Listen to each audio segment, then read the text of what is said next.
Welcome to Bean Farm Gaming. This is our review of Norman's Great Illusion. The game releases on August 19th, but if you pre-order you could save $1 off of the $4.99, which I think is a perfect price point. I'd like to thank the developer for providing me a review copy of the game early so I could get this out, which was published by Sometimes You and developed by Civil Savages. The game itself is your basic 8-bit throwback. The publisher describes this as a 2D pixel art visual novel in which you have to live a year as an engineer in a plant in the face of rising social tensions. My experience is it's kind of a Soviet Union, almost kind of communist kind of lifestyle. Within the game itself, there's different objects you can interact with. You could sit on the couch, you can watch the TV, but other than that, there really aren't a lot of other objects you can interact with. I couldn't open the doors and go into the bathroom. I can sit at this table, stare off into space, which maybe that's typical of the Soviet lifestyle.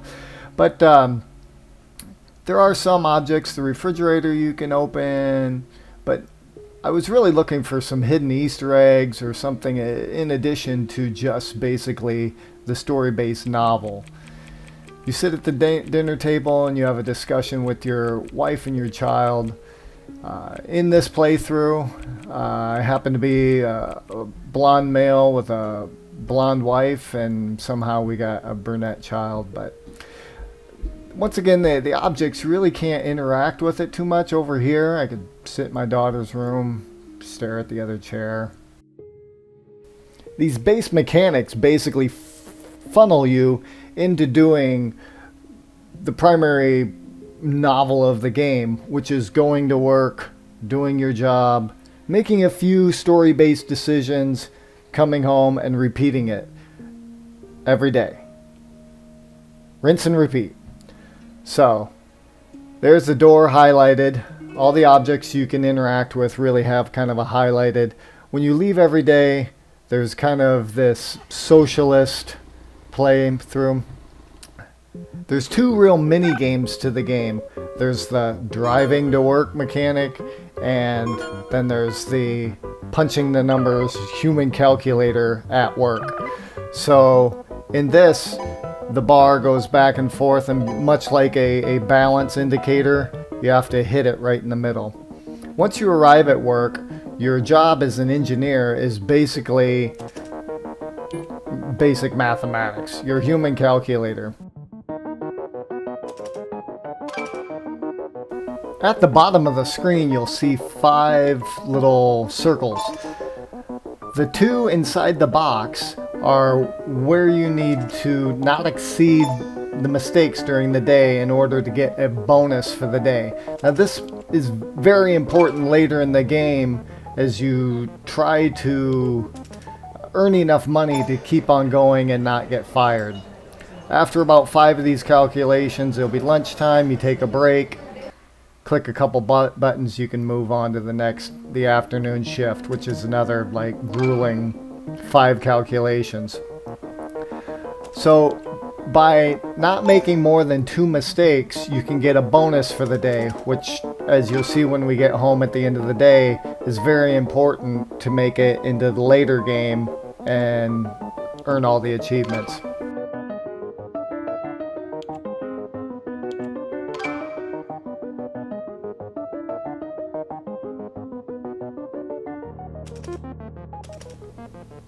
And there you have it, folks. Another hard day's work.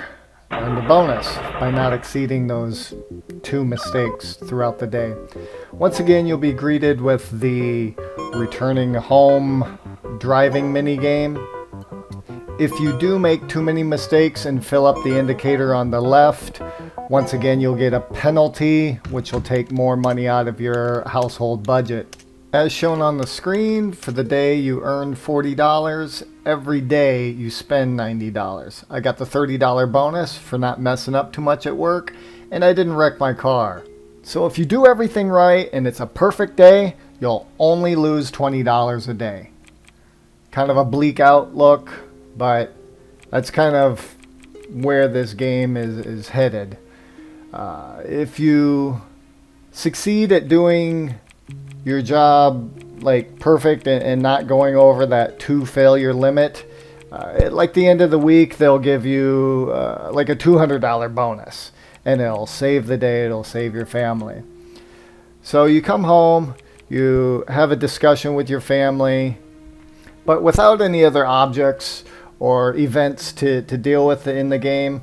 The only thing you can really do is go to the highlighted cabinet, go ahead and change into your undies for the night, and go to sleep. Long winter's nap. Wake up the next day, change into your uniform, get ready to... Holy cow, it's been a month? Really? I slept for a month. Are you kidding? No wonder this guy only makes $40 a day. So finish up your breakfast time discussion, head out the highlighted door.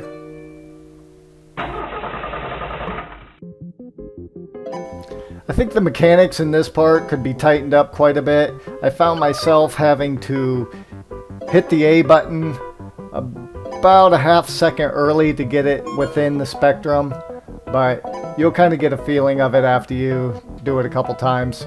Here's our first narrative choice. You can choose different paths, which, much like a choose your own adventure or a Telltale game, it will affect the outcome of the game. Some of the choices will give you bonuses. Some of the choices will make you late for work and you'll get a penalty. So as you play through the game, you'll kind of understand those choices and which way you direct it. If for whatever reason you find yourself having difficulty within the time frame, if you pause the game and go into one of the options menu, you can see the actual calculation there in front of you, giving you a little bit more time. Or if you need to adjust the difficulty, that there is another option for you. Alright, another day's hard work done. Back home I go. Keep it in between the lines. No penalties for me. Getting back home. Made my $40 for the day. Spent my $90. Got my bonus. Minus $20 for the day. Down to $260. Hey family. We're losing money. Every day. Work, work, work. Now I go straight to bed. Get my jammies.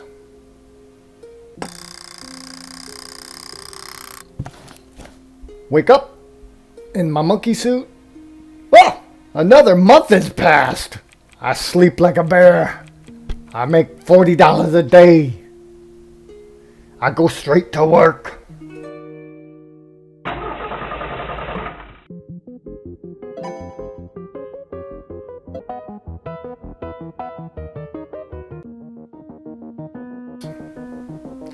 Now, I found the achievements in this game fairly straightforward. If you read through them ahead of time, you can kind of knock them out in a couple playthroughs.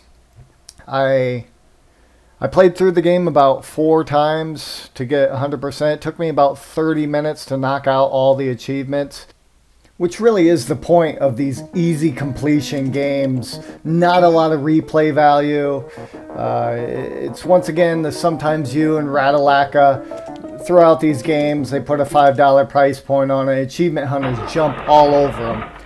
Now right here in the game, I'm scoring some penalties. I'm doing bad at work.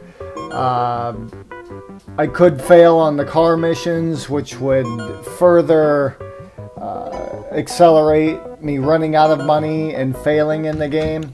One of my last achievements that I needed in this game was to get fired at work. In order to do that, you have to fail 3 days in a row of doing your calculations, which of course is something you can knock out in the beginning. One of the hardest achievements to get in this game was attending the Christmas party, which you have to go like 335 or 365 days within the game. All of the achievements are very straightforward, especially if you read through the list to begin with. Getting fired at work, break your car, reach 3 different endings, normal stuff you do like burning down your boss's house, become a member of an underground organization, those kind of choices that you can make. Overall, I had a little bit of fun with the game. Being my typical American Midwestern background, I don't have a lot of experience with socialism and this kind of oppressive lifestyle. So it was kind of fun as a role playing to put myself in this kind of mundane lifestyle where you go to work and your whole life basically is to support the better of society and to support your government and your officials and to be part of this bigger political program, not only with your political views, but like within your lifestyle. Overall, it was interesting to see kind of a minimal lifestyle and what maybe socialist or communist societies may have to go through, even if it is at the expense of only earning $40 a day for being a human calculator and driving safely to work.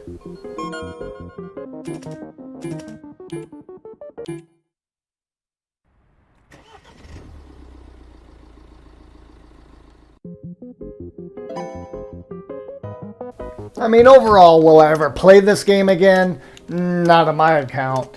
But for the $5 easy completion, it is what it is.